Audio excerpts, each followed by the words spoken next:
Hi, I'm Honeycutt of Kublai Khan, and you're watching HeartSupport. There's no justice! We're like crazy!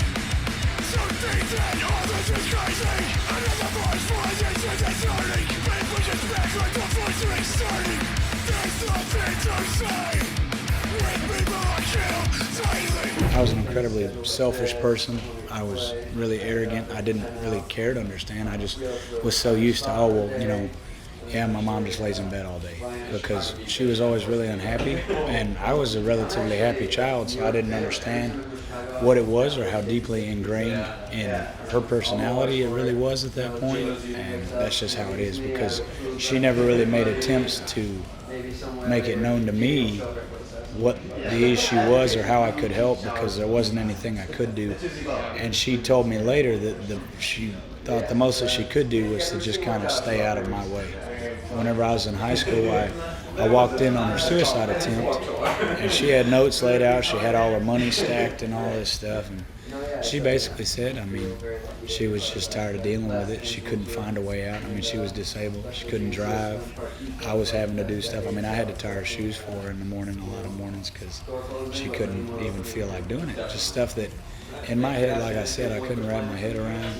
When I found her, I say attempt because she didn't succeed, and she pulled through. The paramedics came and they got her and stuff like that.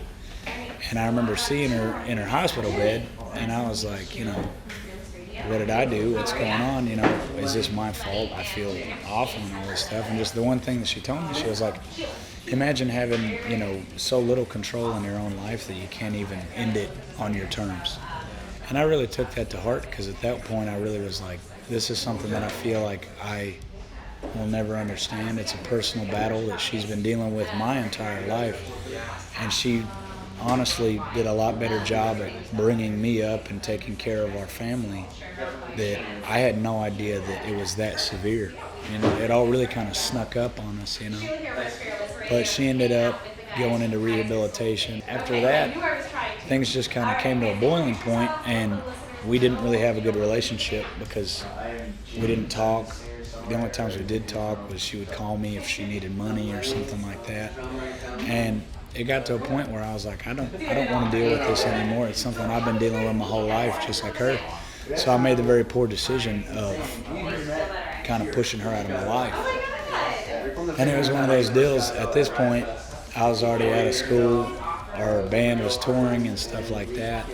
And I get a call randomly out of the blue, and I answer it, and it was her. And I could tell in just the tone of her voice that things had changed and things were different, you know what I'm saying? Because she had a long history of drug addiction on top of everything, to kind of try and self-medicate with her own, just kind of problems that she had in her life, you know what I mean? And I could tell just from the tone of her voice that things had changed. She was like, hey, I'm sorry. And I was like, shit, I'm the one that's sorry. You know what I'm saying? I was like, and it was one of those deals. We didn't waste any time on trying to be cool with each other again. And for probably about 3 or 4 months, we'd talk once a week. She'd never tell me where she lived. She just told me she lived in Oklahoma, and I was always like, hey, I'll come visit you. I'll come hang out. She never told me. She'd always had some excuse as to why I couldn't come, you know what I mean? And then we were on tour. We were playing a place, I think it was called the Teacup Room. It was in Florida, and it was on my birthday. And I got a call from her, and I assumed it was a happy birthday call. But because we were on good terms and stuff again, I just let it go to voicemail, because I was like, I'll call her back, you know what I'm saying? I never checked the voicemail. Still to this day, I had never heard it or anything like that. I got home from that tour about 2 days later, and I went over to my uncle's house, and he was like, hey, sit down. I was like, what's going on? And he said that some people came down from the Durant Police Department, which she had told me she lived in Oklahoma, but I didn't know she lived 20 minutes up the road. And they said that one of the police officers came down to inform us that my mom was dead. And I had to go clean out her house and stuff like that. And so I go over there, and long story short, she was basically living in somebody's shed. It wasn't even a house, you know what I mean? The whole floor was covered in cigarette butts. Basically, some people had tried, she had a television. That was basically the only thing in that whole place that was worth anything. And some people had tried to pry it off the wall, but they couldn't get it. And so basically, I mean, long story short, she was on the short end of a robbery. And meth and just drug addiction's a real bad problem where we live. There's a lot of break-ins and robberies that do go wrong for whatever reason. And she paid the price for it. Nothing ever happened with it. Nobody ever got caught. And we never got to really fix things. But my point with all this is that it's like I said, I try to be really honest and transparent when I say, because of all of that, I still to this day have a lot of problems with understanding other people's problems, because it's still taking a long time for me to rationalize it in my own mind and digest it. I feel like to this day it still hasn't necessarily hit me with everything, and I don't know if that's a coping mechanism or what it may be, but it's a serious thing, for a lot of people with illnesses like that. I was one of those people that took it lightly and just shrugged it off as like, well, she's just having a bad day or something like that, whenever I didn't realize at the end of the day she was having a hard life.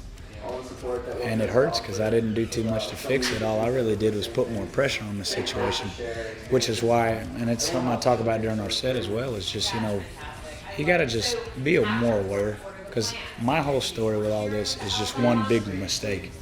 There's no light at the end of it that was like, well, but it came out good. It's like, it was a shit show. It turned out bad, it stayed bad, and that's a cross I have to bear for the rest of my life, knowing that I didn't help. It hurts because I wasted a lot of time, not being there for her when I know she needed me the most. So it's one of those things, even talking about it right now, I don't bring it up very often.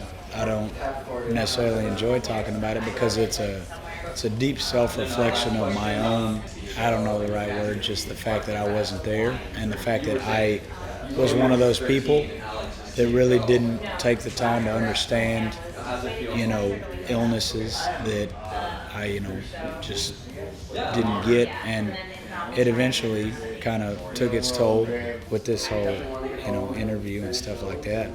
All I really have is just if people would listen to what I'm saying and just take the initiative to just listen and try and be there for people that, even if you don't understand it, you don't have to understand it. It doesn't have to be your place to sit there and try and figure out every need and question. You know what I'm saying? Sometimes you just need people to have your back, just like other people need you to have their back. That's where I failed, but at the same time, that gives me an opportunity to be aware of that and hopefully raise awareness to other people that you don't have to fall into the same pit that I did.